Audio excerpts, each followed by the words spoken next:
Olá, seja bem-vindo de volta ao nosso curso do Visão Panorâmica das Escrituras.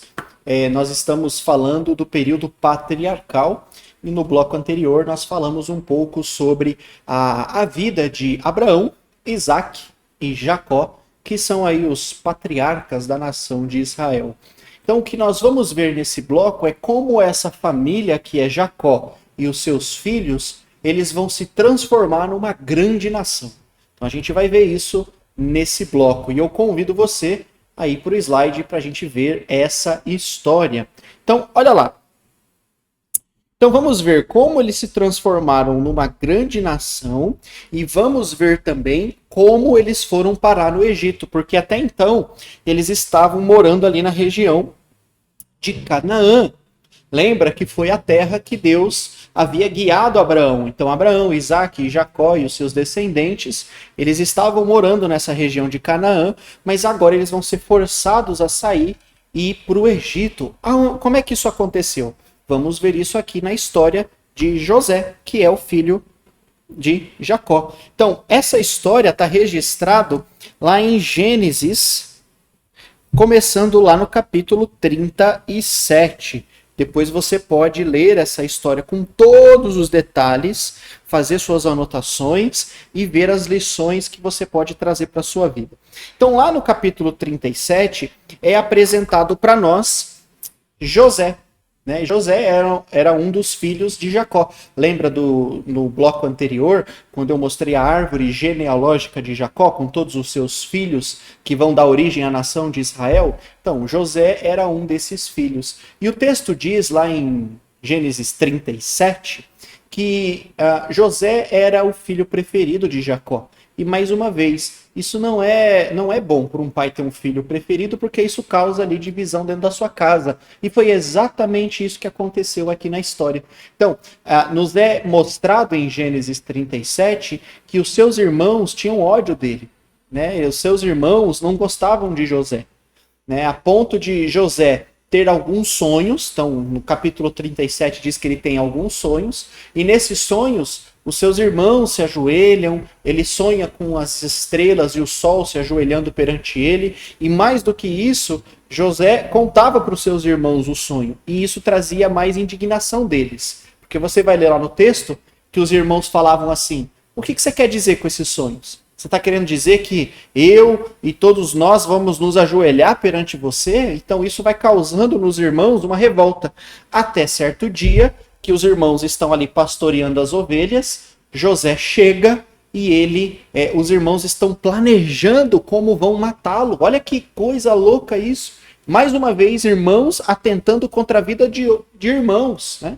E aí o texto diz que o Rúben, que ali era talvez o único sensato da história, que não queria matá-lo, né? Ele queria convencer talvez os irmãos a desistirem da ideia, mas ele não consegue. Você pode ler o texto lá depois com todos os detalhes, tá bom? Então José é jogado numa caverna, numa gruta, e o texto diz que passava uma caravana de ismaelitas, né, que estava indo para o Egito, e aí os seus irmãos, ao invés de matá-lo, decidem vender José como escravo para o Egito. Então, olha que loucura, né? Então, José é vendido como escravo. E, primeiramente, somente ele vai parar no Egito. Os filhos vão contar para o pai, Jacó, que José foi assassinado por um animal, né, terrível, foi despedaçado, né? E isso vai deixar Jacó muito triste. O foco bíblico, depois, ele nos leva agora a José e o que vai acontecer com ele no Egito. Então o texto diz que ele vai ser vendido como escravo para trabalhar na casa de um oficial egípcio chamado Potifar. E nesse trabalho, a Bíblia diz que tudo que ele colocava à mão, Deus ia abençoando José, a ponto de Potifar dar a José cada vez mais responsabilidades e coisas para cuidar. Então é como se José tivesse se tornado o governante da casa de Potifar. Então, e isso vai trazer alguns problemas, né? O principal problema, ele vai acabar atraindo a atenção da esposa de Potifar, né? Óbvio, né? Não era a intenção de José, a Bíblia diz que ele era um jovem bonito, né? E ele acaba atraindo a atenção da esposa de Potifar. A esposa de Potifar quer se deitar com José e chama ele várias vezes: venha, se deite comigo. E José, o texto diz que José fugia da face dela.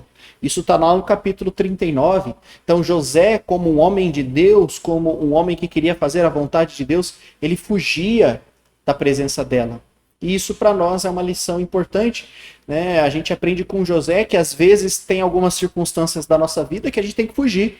A gente não pode ficar, a gente precisa fugir porque é a melhor coisa a se fazer, ficar longe, né? Mas o texto diz que a esposa, mais uma vez, vai tentar assediar José, ele tenta fugir e ela arranca o manto dele. E quando Potifar chega em casa, a esposa acusa José de ter assediado ela. Era uma mentira, é óbvio, né? Não era José que a estava assediando, mas o Potifar, que era o senhor da casa, acreditou em quem? Na esposa. Óbvio, ele acreditou na esposa ao invés do escravo. Por causa disso, José é lançado na prisão. E diz o texto que na prisão, depois de algum tempo na prisão, ele vai interpretar o sonho de duas pessoas lá. Então, isso está no capítulo 40 de Gênesis. Você pode ler o texto depois com calma. Então, lá em Gênesis 40, José está na prisão e ele interpreta o sonho do copeiro e o sonho do padeiro. Então, você pode ler os detalhes lá. Então, o copeiro, a interpretação do sonho do copeiro era que ele iria retomar a sua posição diante do faraó. Ele ia voltar a servir o faraó. Já o padeiro iria enfrentar a morte, né? Então, quando José faz essa interpretação, ambos ficam com medo, né? Mas será que vai acontecer mesmo? Dito e feito. Depois de alguns dias, aquilo que José tinha falado aconteceu. Um foi restabelecido a sua posição diante do rei do Egito, que era o faraó. O outro foi levado à pena de morte, né? Então, é interessante que termina o texto do 40 dizendo que José fala para o copeiro: lembre-se de mim quando você estiver diante do faraó. E o texto diz que ele não se lembrou. Passado-se mais algum tempo em que José ficou na prisão, o texto diz para nós que o próprio faraó tem um sonho. E ele ficou inquieto em relação a esse sonho, porque ele não sabia o que ele significava. Mas o texto diz que o copeiro se lembrou. Falou: rei, tem um homem que interpreta sonhos. Quando eu estava na prisão, ele interpretou e aconteceu aquilo que ele disse. E por causa disso, o faraó manda chamar José, que estava na prisão. Então, José se limpa, toma um banho, faz a barba e ele é levado diante do rei. Então pensa nessa imagem. Então José, que outrora estava na cadeia, estava preso, agora ele está diante do rei. Ele está diante do poderoso rei do Egito, o faraó. E naquele momento o faraó conta para ele o que ele sonhou. Então o texto diz que ele teve dois sonhos, né? Então basicamente o primeiro sonho, ele sonha ali com espigas de milho. Então é um sonho um pouco difícil de se entender mesmo, né? Então ele sonha com 7 espigas gordas, 7 espigas magras. As espigas magras comem as gordas, mas continuam magras. Então olha que sonho estranho. E depois um outro sonho com vacas. Então ele sonhou com 7 vacas gordas, 7 vacas magras. As vacas magras comem as vacas gordas e continuam magras. E depois disso ele acordava. E esse sonho, você pode ler o sonho com todos os detalhes, eu só contei um resumo aqui. Você pode ler esses detalhes depois no texto bíblico, no capítulo 41 de Gênesis. E então José traz a interpretação do sonho. E é óbvio que quem estava dando essa interpretação para José era Deus. Deus estava revelando para José esses sonhos. E a interpretação do sonho que José conta para o faraó é a seguinte: ele diz: ó rei, os sonhos que você teve têm o mesmo significado. As 7 vacas gordas e as 7 espigas bem bonitas, né, gordas, bem bonitas, elas representam 7 anos. Então o texto diz que José disse para o faraó: serão 7 anos de fartura na terra do Egito como nunca se viu. Então 7 anos de muita fartura.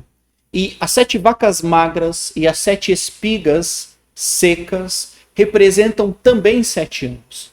E José termina a interpretação dizendo que depois dos 7 anos de fartura, haveriam 7 anos de fome. 7 anos de extrema pobreza e de fome em toda a terra. E o conselho que José dá para o faraó é, durante esses anos de fartura, poupe, guarde uma parte, construa celeiros e guarde, para que vocês sejam capazes de enfrentar esse período de seca, esse período de fome. E aí José diz para o faraó, escolha um homem de sua confiança para poder executar esse plano. E o faraó ficou tão ali, talvez chocado com tudo que ele ouviu, e o faraó diz, eu escolho você, você vai executar esse plano para mim. Então José, que foi vendido como escravo no Egito, que estava na prisão, mesmo fazendo a coisa certa, foi lançado na prisão, agora se torna o governador do Egito, ele se torna o segundo do Egito, abaixo apenas do faraó. Então José é colocado para executar esse plano. E você vai ler no texto que José fez o que foi proposto. Então, durante os anos de fartura, José guardou comida, ele executou o plano para que o Egito pudesse ter muita comida, e posteriormente vem os anos de fome. E quando vem esse tempo de seca, esses anos de fome, todas as outras nações em volta do Egito também sofreram e também não tinham alimento. Então eles começam a ir para o Egito comprar comida, porque sabiam que apenas no Egito havia comida. Apenas José, por revelação a Deus, havia guardado comida. Então olha só que interessante, né? Então, e quem vai aparecer no Egito para comprar comida? Sim, os irmãos de José. Os irmãos de José vão sair de Canaã e vão até o Egito para comprar comida. E aí você vai ler no texto que no capítulo 42, quando os irmãos de José chegam no Egito, que a primeiro momento parece que José quer se vingar dos irmãos. A primeiro momento parece que surge no coração de José esse sentimento de querer se vingar e tal, mas você vai ver no decorrer da história que isso não acontece, graças a Deus, né? Então ele se revela aos irmãos, é óbvio, só estou contando um resumo, você pode ler depois os detalhes da história, mas você vai ver que ele se revela aos irmãos, porque os irmãos não o reconheceram, né? Então ele se revela aos irmãos, se apresenta, sou eu, o irmão de vocês, que há muitos anos foi vendido como escravo. Então há aquele momento de perdão, né? E eles podem ali agora viver em paz. E é interessante que José, né, ele pede para que os seus irmãos tragam todo mundo para viver no Egito, porque era uma viagem longa, cansativa, dentro do deserto, não faria sentido os irmãos irem o tempo todo, ir para o Egito comprar comida, e quando a comida acabasse, voltar de novo e fazer essa viagem várias vezes. Então José pede para que os seus irmãos venham morar no Egito e tragam toda a sua família, inclusive Jacó, o pai de José. Então você vai ver no final de Gênesis que há esse encontro, né? Então Jacó emigra para o Egito e se reencontra com José. Então ele descobre que o seu filho na verdade está vivo, ele fica feliz por isso e há aquele momento de reencontro, né? Então entre filho e pai, então eles vão se reencontrar. Então é um texto muito bonito, muito interessante, que tem muitas lições para a gente aprender. Olha só no slide que a gente vai dar continuidade aqui. Então primeiro vai José como escravo, né? Então, devido a uma fome, como eu contei aqui de uma maneira bem resumida, né? Então, por causa da fome, os seus irmãos vão comprar comida no Egito e finalmente Jacó e o restante da família se muda para o Egito e é bem recebida pelo faraó, porque o faraó é amigo de José, que José ajudou o Egito. José ajudou o Egito a passar por essa grande crise de fome. Então, no final do livro de Gênesis, você vai ver que Jacó vai morrer e posteriormente, passando-se alguns anos, José também vai morrer. E quando os israelitas saem do Egito, os seus ossos são levados conforme eles tinham pedido. Então, tanto José quanto Jacó, eles vão morrer no Egito, né? E posteriormente, lá na frente, depois do período da escravidão, já com Moisés, você vai ver que eles vão ser levados, né? Os seus ossos vão ser levados, tá bom? Maravilha. E aqui nós vamos chegando nas últimas páginas, nos últimos capítulos do livro de Gênesis.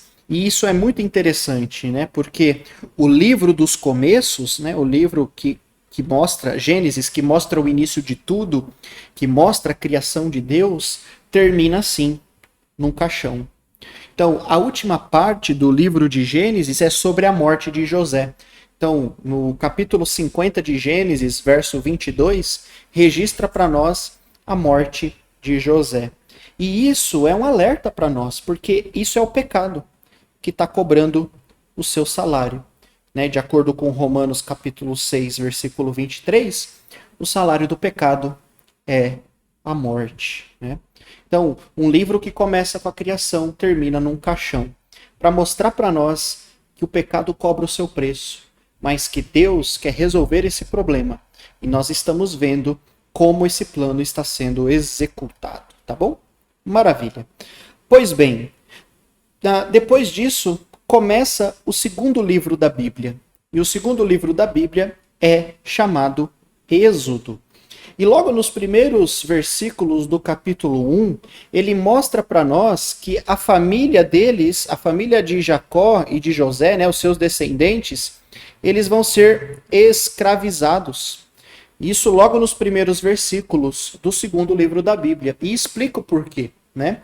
Então, com a morte de José e do faraó, então o faraó daquela geração que era amigo de José também vai morrer, vai vir um outro faraó, e diz que esse faraó ele foi benevolente com toda a sua família e com toda a situação que o povo passava ali, né?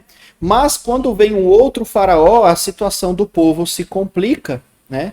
Então, isso porque os descendentes de Jacó se multiplicam muito rápido. E a nova dinastia que subiu ao trono do Egito, ou seja, os novos faraós, eles temiam que os israelitas viessem a dominar o país. E para evitar que os hebreus se multiplicassem ainda mais, os egípcios escravizaram os israelitas, conforme foi profetizado por Deus lá em Gênesis capítulo 15, verso 13. Então, olha só que interessante. Logo nas primeiras páginas do livro de Êxodo, né, diz que passou-se aquela geração, eles continuaram a se multiplicar e a crescer, de 70 passaram para 100, para 1000, 10.000, né, e eles começaram a crescer, e os egípcios, né, e o novo faraó, eles olham para os hebreus e eles têm medo, porque eles crescem tão rápido e eles têm medo que eles dominem e tomem conta de todo o Egito. E para que isso não aconteça, o faraó decide escravizar todo mundo. E aqui nós vamos passar um longo período de escravidão que vai beirar aí os próximos aos 400 anos. Então, por mais ou menos 400 anos, os hebreus foram escravizados no Egito. Então, pensa como foi difícil para essas gerações que vieram, essas gerações seguintes, né? Então, eles estavam longe da terra que Abraão tinha recebido, eles estavam no Egito e agora eles eram escravos, tá bom? Vamos ver o decorrer dessa história. Posteriormente, a Bíblia vai nos apresentar, logo no capítulo 2, o nascimento de um homem, Moisés, né? Então, Deus vai chamar um libertador, e esse libertador é Moisés. Então, Moisés é chamado para libertar o povo da escravidão egípcia, tá bom? Você pode ler todos os detalhes da vida de Moisés, a gente não tem tempo para falar sobre tudo, mas você pode ler nos capítulos de Êxodo um pouco sobre a história de Moisés. Então, Moisés, ele vai viver 120 anos, e basicamente esses 120 anos em 3 períodos, né? Então, 40 anos ele vai viver no Egito como príncipe do Egito. Você vai ver que ele vai ser criado pela filha do faraó, tá bom? Então é interessante lembrar que o faraó, ele escreve um decreto e ele quer matar todos os bebês homens israelitas. E isso é de uma tamanha crueldade, né? Para você ver como o coração do faraó já estava extremamente duro, se afastado de Deus, né? E você vai ver que Deus ajuda para que Moisés seja poupado. Então Moisés é criado pela filha do faraó. Você pode ler os detalhes depois de como isso aconteceu, ok? Então, 40 anos ele viveu no Egito.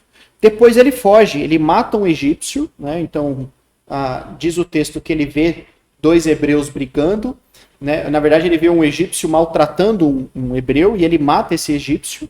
E posteriormente ele vê 2 hebreus brigando e um dos hebreus fala para Moisés: ué, você vai fazer o quê? Você vai nos matar como você matou o egípcio? E por causa disso, por medo do faraó, Moisés foge e vai morar no deserto. E a segunda parte da vida de Moisés, durante 40 anos, Moisés vai viver no deserto. Então lá ele vai viver na terra de Midian, vai se casar, vai ter filhos, e por fim, Deus vai aparecer para ele, você pode ler isso no capítulo 3, Deus aparece para ele no Monte Sinai, na sarça ardente, né, e onde Deus o chama, o convoca para ir de volta ao Egito e libertar a nação da opressão. E a terceira e última parte de Moisés, né, da vida de Moisés, os últimos 40 anos, Moisés vai ser o guia da nação de Israel. Ele vai libertar eles do Egito, vai libertá-los do Egito e vai guiá-los até o Monte Sinai e posteriormente, durante todo o tempo que eles vão ficar no deserto, se preparando para no futuro entrar na Terra Prometida. Então esse é um resumo da vida de Moisés. Mas o destaque é, quando Moisés é chamado por Deus, ele vai para o Egito e ele vai falar com o faraó e ele vai dizer: olha, faraó, o Deus dos hebreus apareceu para mim e ele está dizendo que é para libertar o meu povo. Liberte o meu povo e deixe-os ir. Você acha que o faraó deixou? Claro que não. O faraó não permitiu. E é óbvio, é fácil a gente entender. Era a mão de obra dele que construía ali as pirâmides, as torres, os palácios. O faraó não queria perder a sua mão de obra. Então ele não permite, ele não deixa isso acontecer. E por causa disso, Deus vai enviar as 10 pragas do Egito para, primeiro, isso como um castigo para os egípcios, por todo o mal que eles estavam causando, mas também para fazer com que o faraó pudesse libertar a nação da escravidão. Então, olha só no slide, você vai ver comigo quais foram as 10 pragas, né? Então, Deus vai intervir enviando 10 pragas devastadoras sobre o Egito. Então, essas 10 pragas vão ajudar, né? Essas 10 pragas é para fazer com que o faraó pudesse libertar a nação do Egito. Então, basicamente, você pode ler isso depois com todos os detalhes, tá? Então, a primeira praga que vai acontecer é o rio se transforma em sangue. O rio Nilo se transforma em sangue. Então, todas as pragas você pode ler começando na primeira praga em Êxodo capítulo 7. E é interessante que, basicamente acontecia uma praga, a praga era anunciada, a praga ocorria, depois Moisés e Arão era o irmão de Moisés, né? Então Moisés e Arão iam até a presença do rei e falavam: olha, rei, liberta a nação. E o rei falava não, e depois vinha a segunda praga. Então isso mostra para nós quantas oportunidades o faraó teve. Quantas oportunidades ele teve para poder libertar a nação da escravidão. Então, seguindo a ordem, você pode ler nos textos bíblicos, depois veio a segunda praga, a invasão de rãs. A terceira praga, o pó da terra se transforma em piolhos. A quarta praga, o enxame de moscas tomaram o Egito. A quinta, a morte de todos os rebanhos de animais. A sexta, feridas com pus surgiram nos homens e nos animais. A sétima, grande tempestade de granizo. A oitava praga, os gafanhotos devoram as plantações. A nona praga, trevas deixaram o Egito na escuridão total. E por fim, a última praga, a morte dos primogênitos. Né? Então, quantas oportunidades o faraó teve, e mesmo assim ele estava ali com o coração duro, como uma pedra, né? Então coração duro, e ele não libertava a nação de Israel, ele não libertava os hebreus da escravidão. Por fim, Deus anuncia a última praga, praga, que é a morte dos primogênitos. Deus diz a Moisés que o anjo da morte iria passar pelo Egito, mas que havia uma maneira de escapar. Eles deveriam pegar um cordeiro sem mácula, sem defeitos, matá-lo, e o seu sangue deveria ser colocado nas batentes das portas. E quando esse anjo passar, o anjo da morte passasse, as portas que tivesse o sangue do cordeiro, a morte não entraria e aquela vida seria poupada. Né? Os israelitas, com muita fé em Deus, fizeram aquilo que Moisés tinha orientado eles a fazer. E naquela noite, a praga passou no Egito. E, infelizmente, os primogênitos dos egípcios, naquela noite, morreram. Vamos dar uma olhada no slide? Então, pois bem, a morte dos primogênitos é essa praga final que Deus envia à nação de Israel. Isso está lá no capítulo 11 de Êxodo. Depois você pode ler todos os detalhes, tá bom? Maravilha. Também nessa época acontece a instituição da Páscoa também, né? Então aqui, por exemplo, nesse desenho, você está vendo um pouco como foi a situação representado, né? Essa questão aí do... Você consegue ver aí na imagem, né? Então, como foi representado essa questão do sangue do cordeiro que foi passado nas batentes da porta, tá vendo? Então, os israelitas passaram o sangue do cordeiro nas batentes da porta. E quando o anjo da morte veio, ele viu o sangue, ele passou reto e não entrou nessa casa, né? Então, a Páscoa é um fato importante no Êxodo, né? Então, a morte dos primogênitos teria também acontecido aos israelitas se eles não tivessem sacrificado o cordeiro e assim se protegido com o seu sangue redentor, né? Então, aqui também é instituída a festa da Páscoa. Isso está lá no capítulo 12 de Êxodo, né? Então, essa festa que é instituída nesse momento e que posteriormente as gerações seguintes vão celebrar para que eles pudessem se lembrar que nesse dia eles foram salvos, né, dessa morte por causa desse sangue do cordeiro que foi derramado e que trouxe ali essa proteção a eles, né? Você consegue ver também, é como se fosse uma história profética. Então lá na frente, a Páscoa, ela vai ser usada para se referir a Jesus. Então Jesus é esse cordeiro perfeito, e uma vez que o seu sangue está na nossa vida, nós também não vamos passar pela morte. Mas qual morte? Né? A morte espiritual, né? A morte de estar afastado de Deus eternamente, de ir para o inferno. Ou seja, uma vez que nós temos o sangue do cordeiro na nossa vida, nós podemos ter perdão dos nossos pecados. Então consegue ver como essa história aqui no Egito tem uma relação, ela está ligada de certa maneira a Jesus. Então para a gente poder ver como Jesus está na Bíblia inteira, né? Então Jesus está é esse enredo principal, né? Então mostrando para nós já alguns elementos a respeito de Jesus. Então posteriormente os israelitas vão continuar celebrando aí essa festa muito importante que é a Páscoa. Beleza? Vamos lá. A saída do Egito, o fim da escravidão. Então, depois da 10ª praga, o faraó, ele cede, né, até que com a 10ª praga, o rei cedeu e permitiu que os israelitas voltassem para sua terra natal. Né? Então, o rei permite, depois dessa grande devastação que essa praga trouxe, inclusive o próprio filho do faraó também, né, morreu. Então, isso faz com que o faraó ceda e, de fato, deixe com que os israelitas saiam do Egito. É o fim da escravidão, tá bom? Então, assim, a nação de Israel sai de Ramsés, do Egito, onde viveu por 400 anos como escravo, conforme Deus havia predito a Abraão. É o fim da escravidão.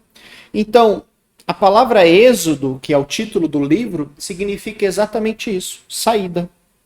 A saída da nação de Israel do Egito para a terra prometida. Então, é esse êxodo, né? Essa saída. Então, eles saíram do Egito e foram acampar no famoso Monte Sinai e, posteriormente, eles vão seguir jornada rumo à terra prometida, que é a segunda promessa que Deus fez para Abraão. Então, dar a essa nação uma terra para que eles pudessem morar.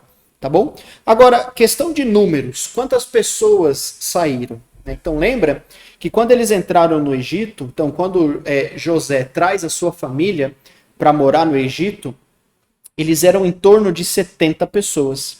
400 anos depois, saem do Egito 603.550 homens. Né? Então, ali, a gente tem que se lembrar que na Bíblia, esse censo que eles faziam eram somente dos homens, para que eles pudessem saber mais ou menos quantos homens haviam caso eles entrassem em guerra. Eles precisavam ter esse número. Então, eles não contavam todo mundo. Mas se a gente fizer esse cálculo, multiplicar isso daqui por 2, né?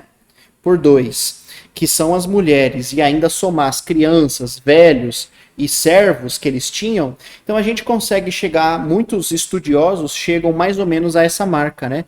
De mais ou menos 2 milhões. Então, entre 2 e 3 milhões de pessoas deixaram o Egito naquele dia, né? Então, para você ter uma noção, quantas, que era muita gente. De fato, a primeira promessa que Deus fez para Abraão se cumpriu. Da descendência de Abraão, Deus fez uma grande nação, né? Então, são de 2 a 3 milhões de pessoas foram libertos do Egito naquele dia, tá bom? Maravilha. Então, aqui, ó, cumpre-se a primeira promessa, uma grande nação. O que a gente vai ver nas próximas aulas é a terra prometida que eles vão receber e, posteriormente, como, através dessa nação, todas as nações do mundo vão ser abençoadas, tá? Então, lembrando que durante esse processo de êxodo, de saída, vai acontecer talvez um dos grandes milagres da Bíblia que está registrado, que é a travessia do Mar Vermelho. Então, onde Deus vai abrir o Mar Vermelho, né, um milagre enorme para que aquela nação pudesse atravessar em terra seca e pudesse chegar a outra margem, né? E é interessante que os egípcios, o faraó muda de ideia, vem atrás com seu exército e mesmo assim Deus estava cuidando deles. Então mesmo nesse processo de fuga, Deus ajudou para que eles conseguissem fugir e ao mesmo tempo que quando os egípcios tentaram atravessar o mar se fechou e eles morreram afogados. Então Deus estava ali cuidando do seu povo, tá bom? Vamos lá. Para a gente ir terminando no finalzinho. Então, a travessia do Mar Vermelho, né? Então, aqui um mapa, só para você poder se localizar um pouco em relação a onde eles estavam, né? Então, eles estavam aqui nessa região de Ramsés, quando eles saíram, e eles vão peregrinar. E o provável Monte Sinai fica aqui nessa região, ó, Monte Sinai. Então, aqui fica o provável Monte Sinai, tá bom? Então, a provável rota de fuga, onde o Mar Vermelho foi aberto, bem aqui no meio, tá bom? E aí eles se deslocam para o Monte Sinai. Então vamos lá. A chegada do Monte Sinai para a gente concluir esse bloco. Então, do Egito, os israelitas levaram 3 meses, né? Então foram 3 meses de viagem, e agora eles vão ficar acampados aqui no Monte Sinai por 1 ano. Então, o Monte Sinai é um pico, né, onde Deus vai falar com o seu povo através de Moisés. Então Moisés liberta eles do Egito e leva eles até esse Monte Sinai. E aqui no Monte Sinai, Deus vai fazer com eles uma aliança. Né? Então, o Êxodo capítulo 19, vai mostrar para nós, né, as promessas que Deus vai fazer para eles. Né? Então, aqui no Monte Sinai, Deus vai fazer promessas para Israel, vai entregar para Israel a lei, e, por fim, vai firmar uma aliança com a nação de Israel.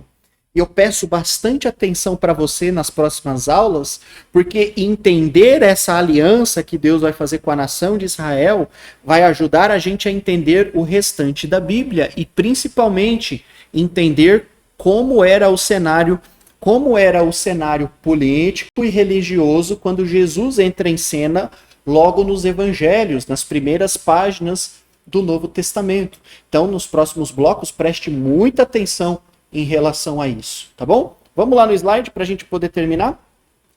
Maravilha. Então, a parte da promessa de fazer do patriarca Abraão uma grande nação se concretizou em termos de números, tá?